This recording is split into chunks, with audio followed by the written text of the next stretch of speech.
Hello everyone, I'm Sudarshan Gopalkrishnan, and today I'll be presenting my notebook on sentiment analysis using RNNs. So, we used a sequential RNN to create a supervised learning approach for predicting the sentiment of an article. And on a side note, I just wanted to mention that this notebook was adapted from a Kaggle article on LSTMs and sentiment analysis. So to begin with, we imported some packages from Keras, sklearn, and NumPy and Pandas, just the standards for the RNN for building and training and evaluating it using an RNN. And next, we also imported some data from last semester where we use Elias's sentiment classifications, which he did using the k-means classification algorithm. And there are certain reservations behind us using this information, and I would like to go through that in the end of the notebook. But we also, instead of using all of his data, we took a sample of 10,000 cells from his entire data set. So the next step we did was the word vector tokenization. Given that RNNs require us to pass parameters in a numerical form, we basically use the tokenizer abstraction. Basically, I believe uses the word to vector mapping to just convert our inputs into numbers. And to clarify what our inputs was, the inputs are basically some buzzwords that we picked up from the articles. This was again something that Elias did last semester, and we are just building on top of that. And on a side note, we also padded these sequences with the length of 100, and this is because we padded this sequence with a max length of 100. This is solely because RNNs require every input to be of the same length. Plus, we did not want the max length to be too long just for time purposes, but there are certain reservations with this, and I would like to go through that during the next parts of this video. The next step is to actually build the LSTM model, and in this case, we basically built a sequential object and pass the appropriate parameters. This is moreover just a transfer from the Kaggle notebook to ours, solely because I was trying to understand how these things work. And given that I'm still in the process of understanding and grasping the material, I just did not want to experiment too much with the embedding dimensions and the LSTM outputs. So I used the same values that the Kaggle notebook used. And this is essentially just preparing the neural network for training data fitting, and that's something I would explain in the next part of the notebook. So in here, I build a training and test set based on Elias's information, where I give 67% of 10,000 as the training set and the rest as the test set. And the next step is actually training the RNN. So we train the RNN with an epoch of 7 and the batch size of 32.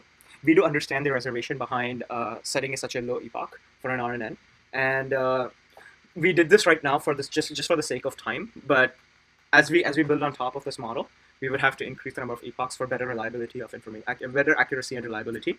And I would like to explore more concerns regarding this during the terminal part of this video. The next part is actually evaluating the accuracy of the model. We determined that based on Elias's classification, our RNN is predicting at an accuracy of 72%.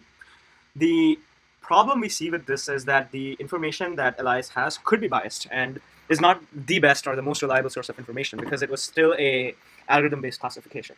So what we need to do is we need to actually, as a next step, we need to actually train the RNN using like credible classifications that we can find online. Let's say that there are like experts who have classified news articles as good, bad, and neutral online. And let's say this has been done by many financial experts. We would have to collect and use such data to actually train the RNN and produce more credible accuracy results. 71% we feel is good, but it is not necessarily accurate for the sentiment analysis. We don't know that the 71% is actually accurate in terms of the sentiment analysis process. So in this case, I would like to talk about the previous concerns I mentioned before. As I mentioned, we need to find the better training data. And as far as increasing the epoch is concerned, we believe that would help us attain a better accuracy score. And we also need to allow a larger maximum number of length of words. If you recall, we limited the number of words to 200 initially, and that's essentially bad practice because we're losing information. And for the sake of time, we did limit it for 100, but in the future iterations of this model, we need to find a time optimal and an accuracy optimal number of words that could be the maximum that can be fed into this RNN. So this, we need to put in some research into figuring out what's the correct number, and so on and so forth. And we would love to discuss that with Elias and our professors to figure out the correct approach to find the appropriate input links. And in the terminal, now I would like to just finish off the presentation with explaining the outputs of the RNN and the sentiment assignment. So In this process, we basically just go through the entire database of all the articles and assign a sentiment to all of them. Then we also then in this process we understood something very interesting, that the RNN produces a probability of something being positive and the probability of a sentiment being positive and probability of the sentiment being negative.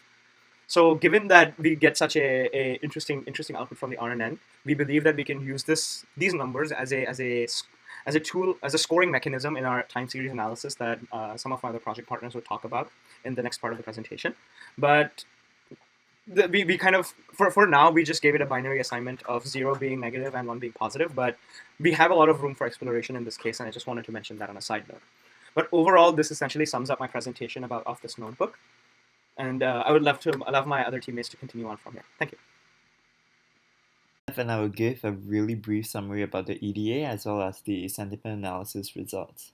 So for the EDA, we looked at the top positive event for the minute prices and look at the articles that were published before the changes. So for the top minute, we see that there are 4 unique articles published, and they don't really seem relevant to the price changes just by looking at the title. And then we looked at the top negative event, and we see that the event happened 4 minutes after the positive event, and no new articles were published between the most negative and positive event. And this kind of gave us an idea that maybe the top positive event and the top negative event happened so close to each other, and maybe there isn't any relation to the article that were published. And so we went on to look at 15 minutes and then 60 minutes. And basically, we couldn't conclude any relation with the change in Bitcoin prices and the articles being published. Next off, we wanted to look at the sentiment of the articles and its relationship with the Bitcoin prices.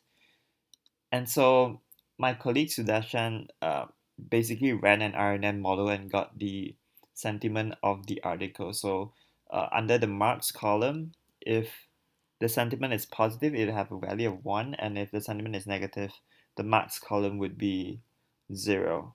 And basically, you want to see in this period of time whether there is a positive change in price after the article was published, or if there's a negative change in price. So intuitively, if the article has a positive sentiment, it should correlate with a positive change in Bitcoin prices, and if the sentiment is negative, it should bring down the Bitcoin prices.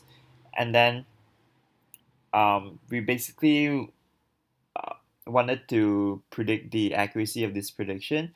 So um, if the article has a positive sentiment and there is an increase in price, then we will label the accuracy of this prediction as true. And and vice versa, if the sentiment is negative and the change in price is negative, then it will also get a true value. But if um, the article has a positive sentiment but there's a decrease in price, or if it had a negative sentiment but there's an increase in price, then the accuracy of prediction, it will get a value of false. And so we looked at 15-minute intervals and 1-hour intervals because we thought that 1 minute would be a little too short for the price to react. And what we found that in the 15-minute was that there's basically like a even split between um, the uh, the change in prices.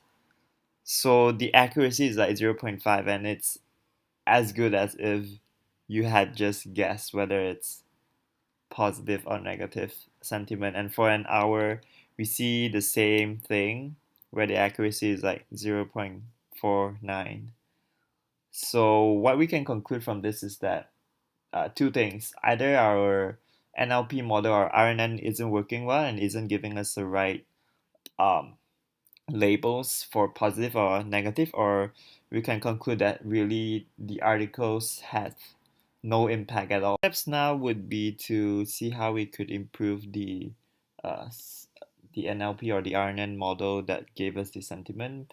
Maybe there's something wrong with that model, or we could branch off to look at different features, maybe like the source where the articles was published. Maybe that has an influence on the Bitcoin prices. So if you have a lot of followers, maybe that could have like a crowd effect uh, that would change the prices. So yeah, thank you so much.